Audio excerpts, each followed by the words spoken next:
আসসালামু আলাইকুম ওরহমতুল্লাহ। আমার কথা শুনবার জন্য আপনাদেরকে আমন্ত্রণ জানাচ্ছি। আজকের আলোচনার বিষয়টা হচ্ছে আমাদের সেনাবাহিনী প্রধান রাওয়া ক্লাবে জাতির উদ্দেশ্যে যে নীতি নির্ধারণের কথা বলেছেন সেটা, এবং সমসাময়িক যে জিনিসপত্রগুলো আছে, যে ঘটনাবলী, সেগুলোকে পর্যালোচনা করে একটা কনক্লুশন টানার চেষ্টা করা যে ডিসেম্বরে আমাদের বাংলাদেশে জাতীয় নির্বাচন অনুষ্ঠিত হবে। যদিও আইনশৃঙ্খলা পরিস্থিতি অথবা নতুন যে দল আসছে তাদের যে সাংগঠনিক ভিত্তি, সেগুলো এখনো আমাদেরকে নির্বাচনের ব্যাপারে আশ্বস্ত করে না। আমাদেরকে এটা মনে রাখতে হবে যে মোটামুটি 7 মাস পরে আমাদের বর্তমান যে দল, বর্তমানে যে ছাত্রদের যে দল আসার কথা ছিল, জাতীয় নাগরিক কমিটি, তাদের নতুন দলের নাম হচ্ছে জাতীয় নাগরিক পার্টি, জানাপা জানাপা এমন একটা নাম নিয়ে, যার সেক্রেটারি হচ্ছেন গিয়ে আমাদের নাহিদ ইসলাম, যিনি আমাদের তথ্য প্রযুক্তি এবং সম্প্রচার মন্ত্রী হিসেবে ছিলেন এবং তিনি গতকালকে পদত্যাগ করেছেন। তার যে পজিশন, সেই পজিশনে এখন মাহফুজ আলম, অন্যতম আরেক সমন্বয়ক, তিনি এখন তার দায়িত্ব নিয়েছেন। সুতরাং আমরা দেখতে পাচ্ছি যে আমাদের সরকার নতুন একটা দল তৈরি করার জন্য, যাদেরকে আমরা কিংস পার্টি বলছি, তাদেরকে তৈরি করার জন্য গত 7 মাস ধরে সরকারি নানা রকমের সুযোগ সুবিধা ইউজ করেছে, নানা জায়গাতে তাদের কমিটি তৈরি করেছে, এবং সেটা হচ্ছে আমাদের সরকারের যে এজেন্সিগুলো আছে সেগুলোর প্রত্যক্ষ সহায়তায় তৈরি হয়েছে।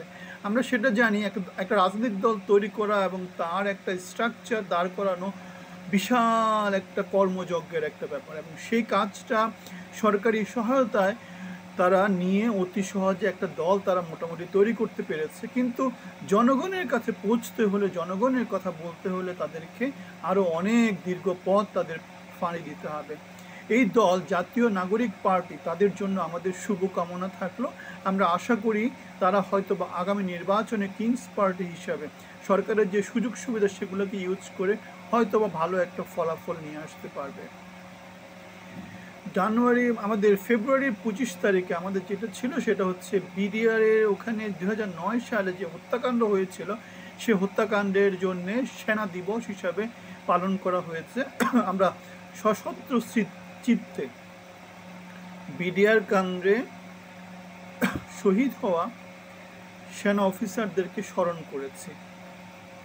আমাদেরকে এটা মনে রাখতে হবে, সরকারের যে আইনশৃঙ্খলা বাহিনী আছে, পুলিশ, র্যাব, আনসার, বিডিআর, সেনাবাহিনী অথবা গোয়েন্দা সংস্থায় যারা আছে, এনএসআই, ডিবি, এসবি, ডিজিএফআই, তারা সবাই কিন্তু সরকারের অংশী হিসেবে কাজ করে। তাদের সবাই কিন্তু দেশের ভালোর জন্য কাজ করে। সুতরাং সেনাবাহিনী প্রধান যে কথাটা বলেছেন যে নতুন নতুন ইস্যু ম্যানুফ্যাকচার করে দেশের মধ্যে যে অস্থিতিশীল পরিস্থিতি তৈরি করা হচ্ছে, সেই অস্থিতিশীল পরিস্থিতি আলটিমেটলি দেশ এবং জাতির সার্বভৌমত্বকে বিপন্ন করবে। সেনাবাহিনী প্রধান দেশের স্থিতিশীলতা আনার জন্যে আমাদের ইউনূস সরকার ক্ষমতা নেওয়ার পরেই কিন্তু একটা কথা বলেছেন যে 18 মাসের মধ্যে নির্বাচন হয়ে যাওয়া উচিত। তিনি তার সেই পজিশনে এখনো অ্যাক্টিভ আছেন এবং সেই উপলক্ষকে কেন্দ্র করে তিনি তার কার্যক্রম পরিচালনা করছেন। তারা সবাই তার কার্যক্রম পরিচালনা করছেন। আমাদের এই কথাটা মনে রাখতে হবে, বর্তমানে দেশের কোনো আইনশৃঙ্খলা পরিস্থিতির কোনো বাহিনী কিন্তু অ্যাক্টিভ না।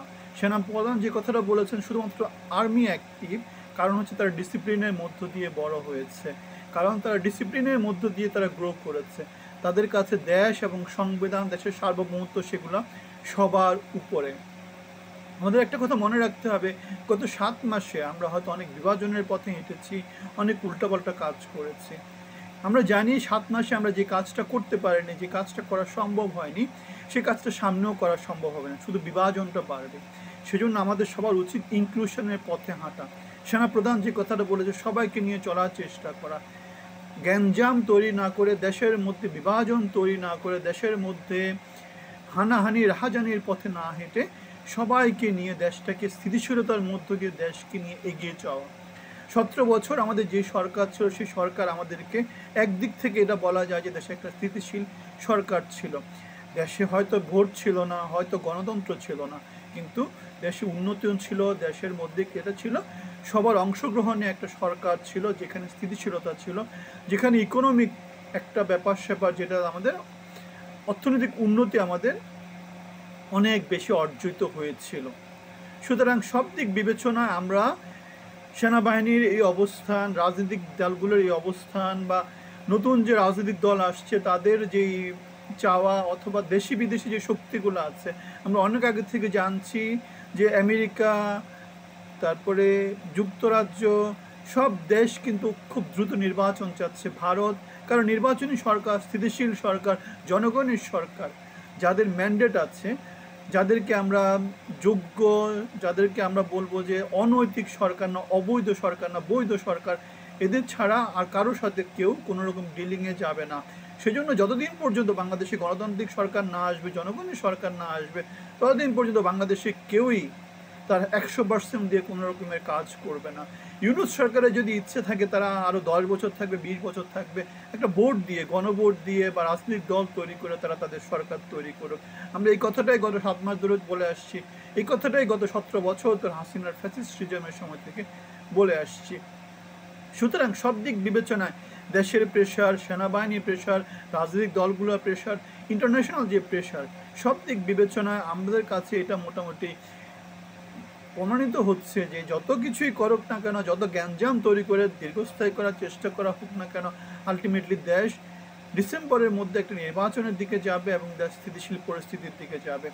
সেনাপ্রধান যদি তার সমর্থন প্রত্যাহার করে না, তাহলে আমাদের যে বর্তমান সরকার আছে তারা কিভাবে চলবে? তাদের চলার যেই একটা তো কারেন্সি লাগে, সেই কারেন্সিটা কি হবে? কারণ আমরা দেখতে পাচ্ছি দেশে যাই কিছু হচ্ছে সেগুলা কেউ না কেউ তো ম্যানুফ্যাকচার করছে। মানে এটাকে আমরা বাড়াতে পারি, এটাকে আমরা কমাতে পারি। রাজনৈতিক সরকার ছাড়া এটাকে কমানোর আর কারো কোনো ক্ষমতা নেই। কারণ রাজনৈতিক দলের সেই ম্যান্ডেটটা আছে, রাজনৈতিক দলের গ্রাসরুট লেভেলে সেই শক্তিটা আছে, এবং পুলিশ প্রশাসন থেকে শুরু করে যত কিছু আছে সবাই রাজনৈতিক দলের কথাবার্তাগুলো মেনে নেবে। কারণ আমাদের এখন যে সরকারটা আছে সেই সরকারটা নিজেই অবৈধ, তাদেরকে বৈধতা দিতে হচ্ছে আগামী সরকার যারা আসবে তারা সংসদে একটা বিল পাস করার মধ্য দিয়ে। সুতরাং সব দিক বিবেচনা আমাদের কাছে প্রমাণিত হচ্ছে, আমাদের কাছে মনে হচ্ছে এই সরকার, আমরা এই কথাটা আগেও বলেছি, এই সরকারের হাতে খুব বেশি সময় নেই। তাদের উচিত খুব দ্রুত নির্বাচনের পথে হাঁটা এবং দেশকে অস্থিতিশীল না করে স্থিতিশীল রাখার চেষ্টা করা। আপনার মতামত মন্তব্যে জানাবেন। ভালো থাকবেন, ধন্যবাদ।